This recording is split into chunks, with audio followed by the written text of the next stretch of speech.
Sa isang barangay sa Tondo naman, mapa tradisyonal o modernong paraan, sama-sama ang lahat sa pagbabasa ng pasyon. Pinamumunuan pa ito ng kanilang kapitan na isang dating siga. Nakatutok si Cesar Apolinario.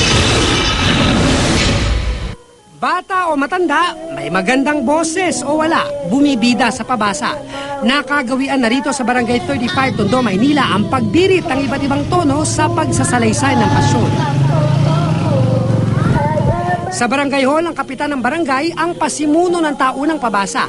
Aminado si Chairman Romeo Orjales na dati siyang pinangingilagan, lalo't isa raw siyang siga noon. Pero nang magbalik loob sa Panginoon at natutunan ng ginawang sakripisyo ni Kristo, ang dating ugaling barbaro ngayon nangunguna sa paglalarawan ng kabutihan ni Kristo. Nagpakalat pa nga siya ng mga speaker sa buong barangay para ipaalam ang magandang balita. Tahimik ang pamayanan ko. Tahimik. At saka ang mga tao, may pagsusunuran. Walang masyadong gulo rito. Kung sa matatanda, uso ang tradisyonal na tono sa pabasa, ang mga kabataang ito idinaan sa rap ang paglalahat ng istorya ni Jesucristo.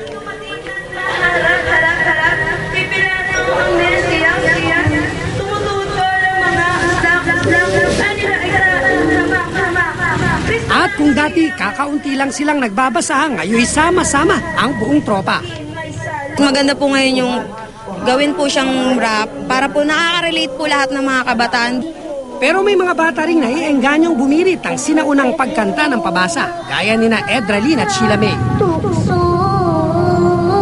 sa tanong ng mga lilo.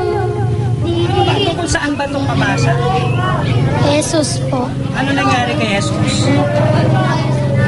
Inano po siya sa krus. Inano?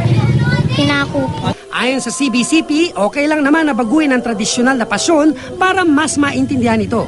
Wala naman sa pamamaraan yan, basta't lumalalim ang pananampalataya natin sa Diyos. Cesar Apolinario, Nakatutok, 24 Oras.